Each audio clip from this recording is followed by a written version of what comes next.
Hi, I'm Bill Fix. I'm an attorney here in Knoxville with Fix Law PLLC. I'm here today with Glenn Jacobs, the president of Jacobs Insurance Associates.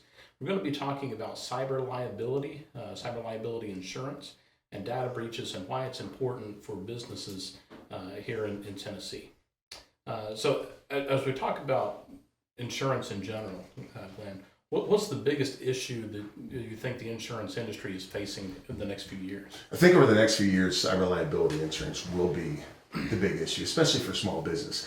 Small business people, of course, are acutely aware of the physical threats that their businesses face, but the internet poses a set of unique threats that, frankly, they're not prepared to deal with. So I think that cyber liability insurance is going to be the big issue over the next several years. Okay. And can you describe a little bit about what you mean by cyber liability? Because when we think of cyber attacks, we think of these anonymous groups that attack and Target or things like that we heard in recent years, or Ashley Madison and Sure. Releasing all that information online. Is it some things like that, or things more specific? Of course, data breaches are a huge problem. You also have things like personal injury from defamatory comments on a website or social media, advertising injury, same on a website or social media. Well, if I'm a business owner and I'm hearing these things, and I already have some insurance policies in place, would my general liability policy protect my business from these kinds of attacks that you're talking about? No, in most cases, your general liability policy will not provide any protection from cyber liability issues. So, how much can a data breach cost a business? Is it just a minuscule amount, or are we looking at millions of dollars? The average cost for cyber breach is about $300,000, but that's including the big guys. For small businesses, they generally average about $200 per record. What I mean by that is how many records are compromised. For medical, it's more because of HIPAA. It's about $399 per record. So what happens in the event of a cyber breach? In the event of a data breach, if you don't have a cyber response plan or a data breach response plan, what you're going to end up doing is making a lot of phone calls, very frantically. You're probably going to call your lawyer, ask him what to do. You're going to call your insurance agent, asking him what to do, and if you're covered. You're going to call your IT firm, who unfortunately may be part of the problem because it may have been their system that was hacked, and in most cases, they're not going to have the expertise to deal with an IT forensic investigation. You're going to call local law enforcement to determine if you need to notify your customers. How do you notify your customers?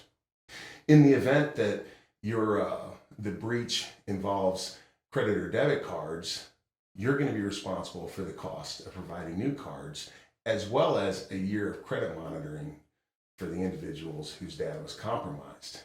And unfortunately, statistics show that you're going to lose 10 to 30% of your customers in case of a data breach. So you're going to have to take steps to mitigate that damage as well. On the other hand, if you have a data breach response plan, you're going to make a couple phone calls. One's to your lawyer to tell him what happened, and the other is to your insurance agent. And if you have the right coverage, the insurance company is going to take care of the rest of it. And these breaches, they can be attacks from outside, or they can even be employees turned bad, right? Sure. In actuality, most of data breaches are not the result of an exotic threat like a hacker from Russia getting into your system, but rather perhaps a disgruntled employee, or perhaps it's just an accident. Someone loses their password or writes it down and that becomes misplaced and someone gets in your computers. Or, we live in a world now filled with all sorts of mobile devices. Someone loses their cell phone or their iPad or the laptop, and they have some sort of confidential or sensitive information on that, or stored their passwords on it, and that's how they happen. And in actuality, that's what we see. Statistically, the culprit of a data breach is much more likely to be one of your employees, whether it's malicious or not, or just accidental, than a hacker. Well, aren't cyber attacks mostly aimed at large businesses? We hear about the Targets and the Home Depots and other large businesses, but in actuality, about 60% of cyber attacks are aimed at small and mid-sized businesses, and about 85% are actually aimed at small business. What would the odds be that my business or any other business here in the area would be a victim of a cyber attack?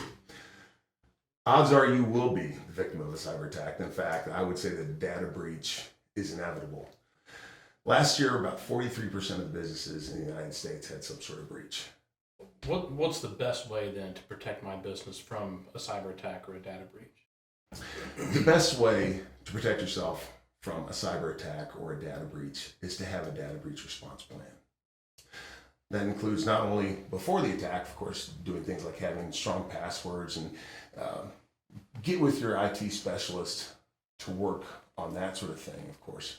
But then afterwards, implementing a system so that you can respond to the attack appropriately. And I would say that includes having the right cyber liability insurance.